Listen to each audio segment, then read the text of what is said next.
Hi there, Mike Brady with Generosity Wealth Management, a comprehensive full-service financial services firm headquartered right here in Boulder, Colorado. As you can see from the backdrop, I'm under a stay-at-home order just like you are, so I'm recording this from my home office. This is my 9th video in the last 2 months because frankly, there's been an awful lot going on. I'm recording this on Sunday, March 29th in the afternoon. Normally I wait until the quarter is over to record the video and get the newsletter out to you, but frankly I want to be a couple days in advance so that I have the recording of the video so that I can get it out to you right away as the quarter ends.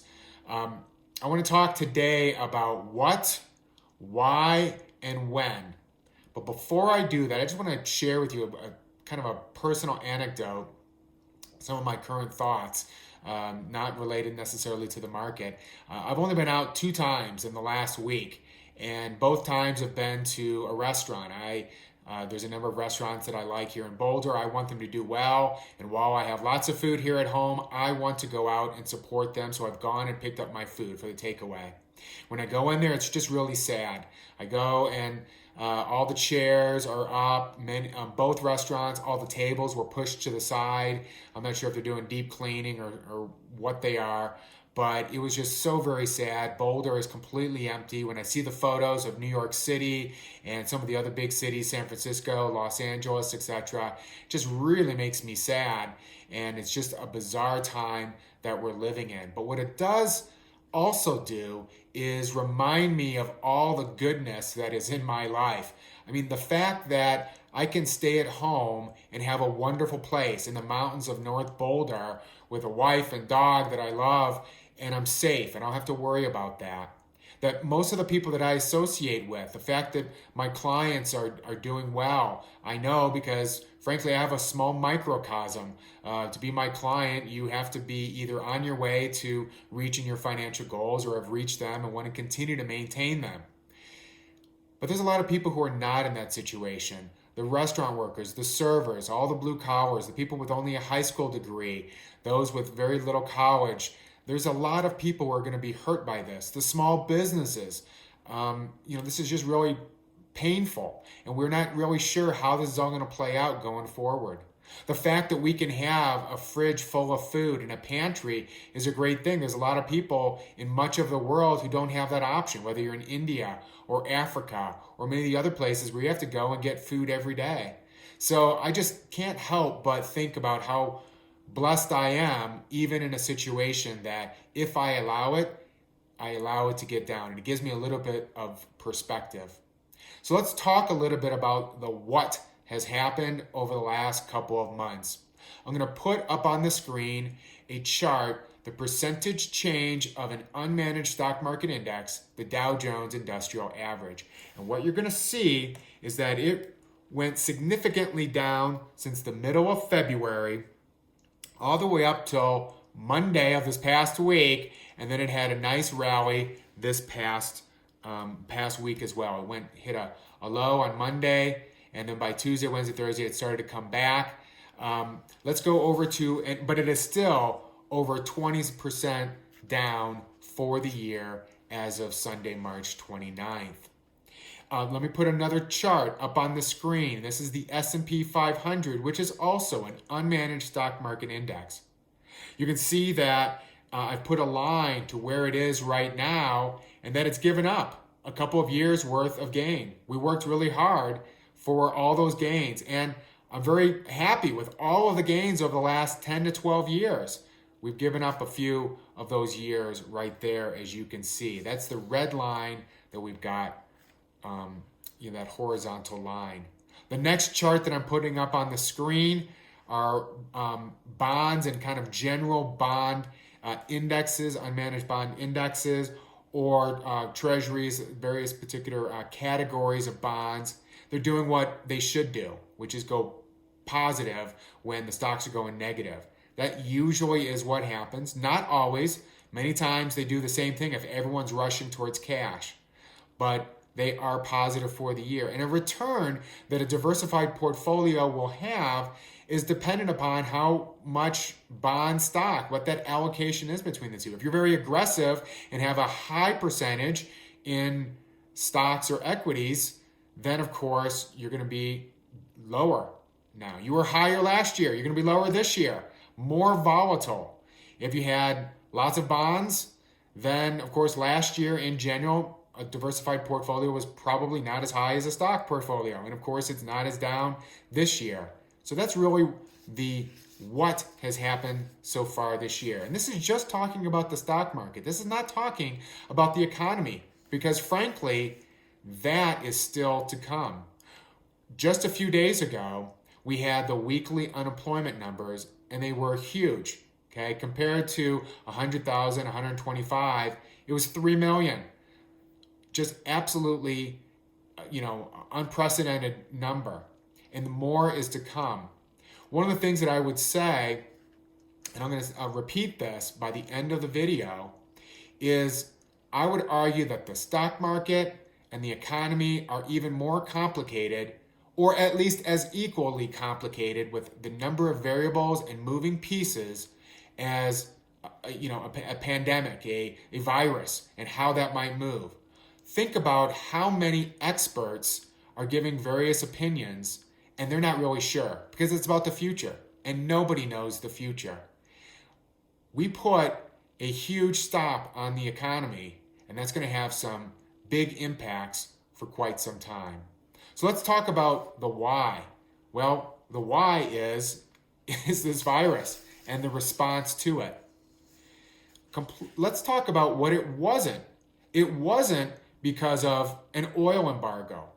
Quite the opposite. Oil is at an all-time low. Not an all-time low, but the lowest we've seen in decades. It's not because of a tech bubble. It's not because of a financial crisis or real estate.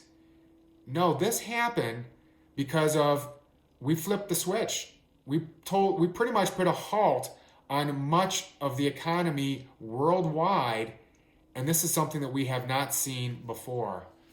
The stock market is forward thinking. The stock market is saying, how is this going to impact?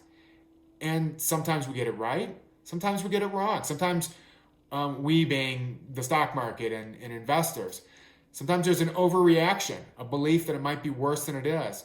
Maybe it's priced it in already. Time is yet to tell on this. I want to put up on the screen the price of oil. You'll see I've circled it. That's what I'm talking about. On the far right-hand side is the price of oil. It's under $25 a barrel. Well, the demand has completely dried up because we're all staying at home. I've never filled up my truck as little as I have, this month, okay? Because I've only probably put 10 or 15 miles on it, in the last 2 weeks. But there's also an awful lot of oil out there. This video is not about oil, but oil is at a huge decline. The next graph that I've just put up there is unemployment coming into this particular situation was also at historic lows. The top line are those without high school education, and those are the ones who are going to be the hardest hit. Not everybody can just work at home. Not everybody is a white-collar worker who can do something like that, a tech, or other types of financial workers. A lot of people have to interact with others, and those are the ones who are going to be hardest hit. So it's good for us to know why, but also why not. I mean, let's talk about, before I get into the when, because that's really the big question. But coming into this situation, we were actually in a pretty good spot. And we still are for many companies, particularly the large corporations. When you look at Apple with over $200 billion in cash, when you have Amazon hiring over 100,000 new employees to meet demand, when you look at some of the other companies, Microsoft with over $100 billion, with Alphabet, which is the parent company of Google, much of silicon and technology and pharmaceuticals they have, and big companies are going to come through this okay, or at least they're coming into it in a strong position, unlike where things were at the last financial crisis, which was 2008. So it's really good to remember that there's a lot of reasons to be optimistic, because we came into this with a reasonable, many of those companies reasonably over the last 10 years said, we want to be ready for the next big shock. And some companies are ready and some aren't. One of the things that a situation like this shows are those companies whose balance sheets are not good. And this goes from the big companies, the middle companies, all the way down to the small. What we're going to see, in my opinion, in many of our communities, we're going to see a lot of businesses go out of business, whether that's restaurants or service business, etc. Those that were either highly leveraged with lots of debt, or they had profit margins that were extremely low and they just couldn't handle something like this. So it's important to always have a good balance sheet and to have strength for when the unexpected happens. So the big question, let me pivot now to the when, because isn't that really what we're always talking about? I mean, if the market loses 20% on Monday and comes back on Tuesday, Monday night was really horrible. But most of the time, people don't mind. I mean, people move on. They quickly forget. So it's really how long you are under, and the longer that, from a stock market point of view or portfolio, that you're negative, the longer that time frame goes, the less comfortable you become, because you're always remembering where it used to be. We call it a high water mark, sort of like water in a tub. You can kind of see the ring and where it used to be, and that's your new base for where you believe that you should be. One thing that the stock market does is it continually gives us daily prices. And our house, we don't get daily prices, okay? Because it's, we don't sell our house every day. Or other people aren't buying exactly the same house. So we might have an estimate, but we don't have daily pricing. The same thing with the economy. We do not have daily, minute, by the second pricing. And so as this dribbles out over the coming months, we're going to have a better and better picture. I remember back in 2000, 2001, 2002, all the way up to about March of 2003. So it was really about March of 2000 to about March of 2003. It was a 3-year time frame from the last big tech bubble. It was bad. Didn't like it at all. Okay, it was uncomfortable, but it was the length of that I saw people after a couple of years start to say to themselves, wow, maybe this isn't for me. Wow. I mean, really almost the exact time when it was the perfect time to buy. It was that length and that loss of confidence in the plan. It's important to remember that when you do a financial plan or some kind of what do you need in order to meet your financial goals, it's an average rate of return. Let's say it was 5%. That doesn't mean that every year you make 5%. And by the way, I'm just making up that number. It means that some years, 50% of the years you're above 5, and 50% of the years you're below 5. So if one year you had negative 20, maybe another year you had negative 15.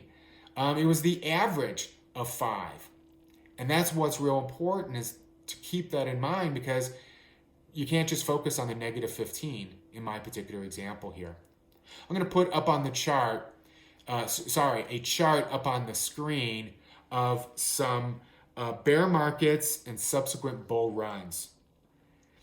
You can see all the way back to 1928, some of those huge declines. And that red line up there at the top is a 20% market decline.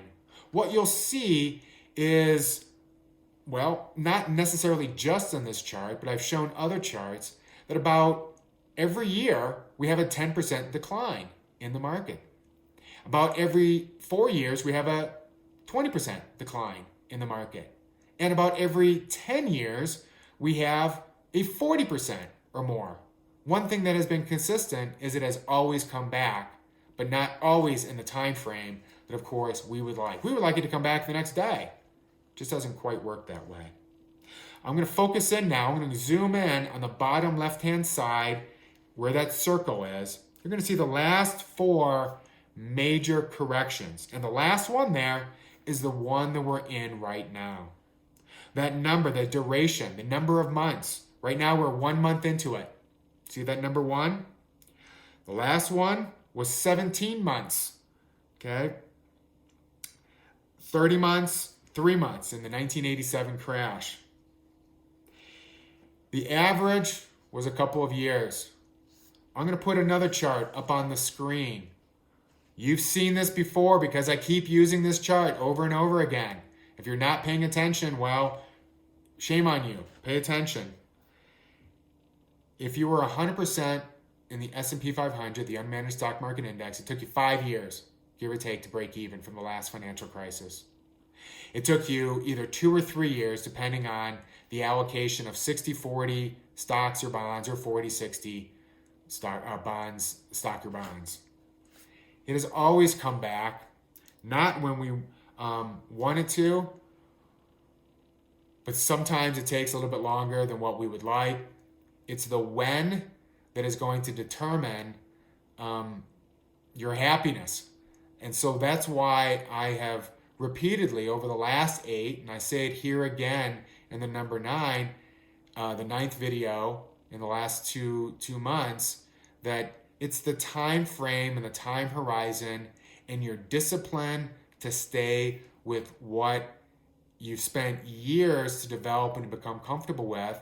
Know that these things happen. When it does happen, you still stick with your plan.